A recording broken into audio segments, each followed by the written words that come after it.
A few days ago, news that the Venezuelan president had been captured by a U.S. raid shocked the world. It was extremely sudden. No one expected that the leader of one of the few remaining socialist dictatorships in the world would exit the stage in this way. Because the country I live in is not connected to the global internet, my access to information was very limited until I was 35 years old. Later, after I learned of the existence of this war and how to bypass such information blockades, I began to access international sources of information.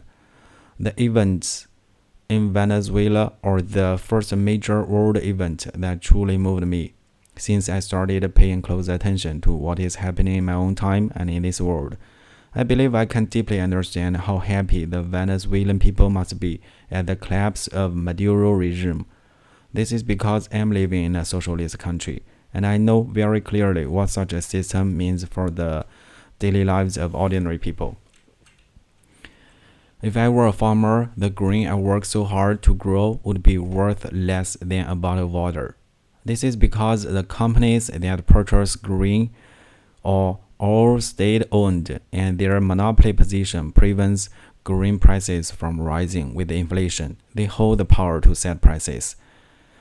Elderly people in rural area receive only 120 yuan per month in pension payments. Some say this is because urban residents contribute more, so they receive more from the state. But people in the countryside paid grain to the state every year 20 years ago to support urban residents who had no land. In the past 20 years, although they have no longer been required to do so, they are now told that they can only receive such a tiny amount. What I want to say is this: when citizens enter old age, the state should bear responsibility for ensuring their basic survival, regardless of whether they have paid into pension system. With 120 yuan, not even winter heating can be covered. Without support from their children, many rural elderly people simply cannot survive. If a farmer's child wants more than mere subsistence, if they want to earn real money, then they must leave their hometown and work in the big cities. They save what little they can to later afford marriage and children back in the countryside.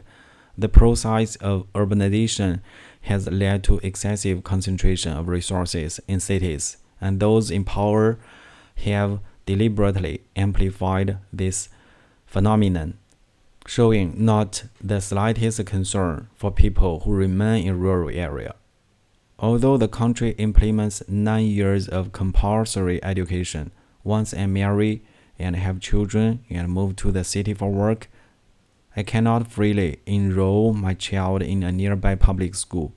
To do so, I must buy a home in that area. Only after purchasing property can my child attend school there.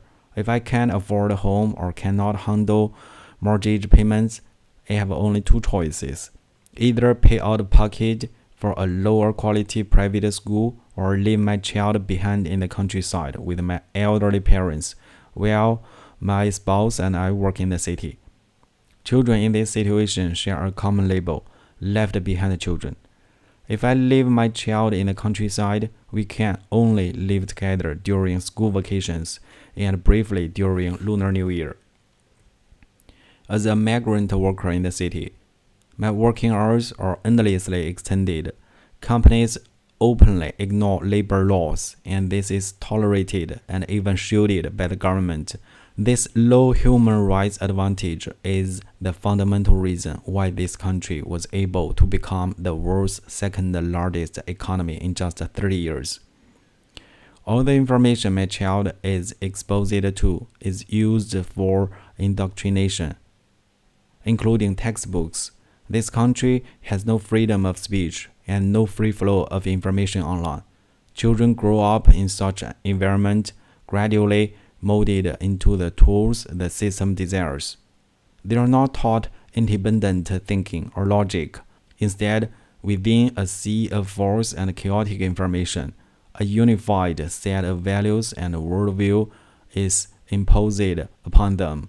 If I were a rural student who studied desperately to get into a city university, my tuition would have come from my parents' back-breaking labor in the fields, often supplemented by money borrowed from relatives and neighbors. After graduating, I would discover that one's booming era had ended, replaced by an era with a 30% unemployment rate. Like my classmates, if I complained online, my social media accounts would be banned because such content does not align with the mainstream value expected by those in power. With the help of my parents, in order to reunite with my child and give them a home and a normal childhood, we emptied the savings of 3 generations to buy a home in the city, exactly as the authorities wanted. Then the pandemic came. Regardless of whether I had income to repay the mortgage, we were forcibly locked inside our home and forbidden to go out. When my child suddenly developed a high fever late at night, I had no choice but to shout out of my window to the neighbors, asking if anyone had fever medicine, so my child's condition could be controlled.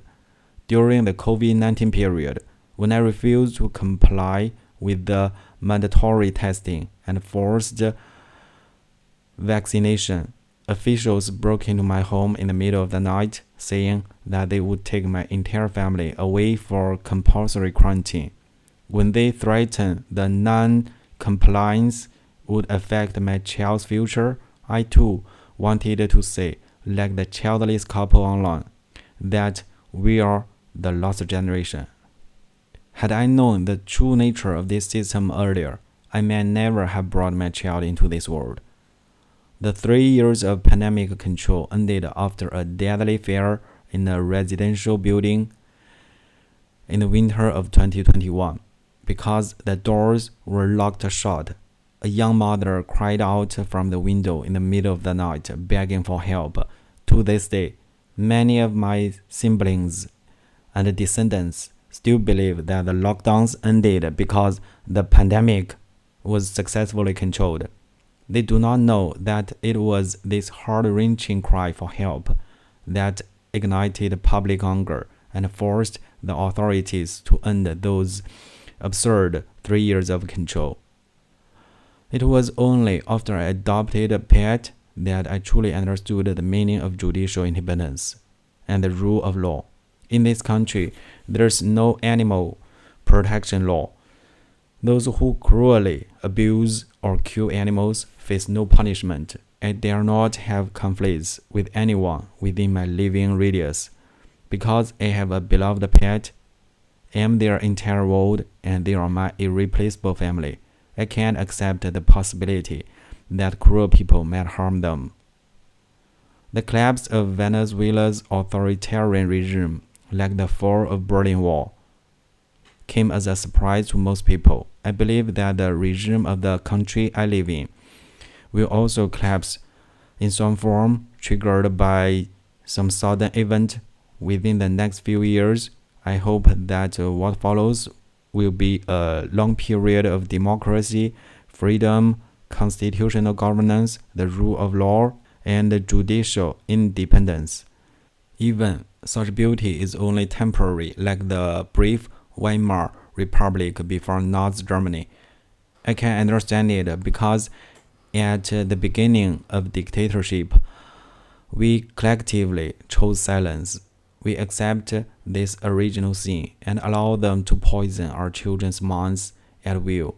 Our children absorbed what they were given and developed the nationalist sentiments the regime desired. This is not someone else's fault. When they were in power, we did not lock them in the cage. And when nationalism defeats democracy and constitutionalism, we can only blame ourselves.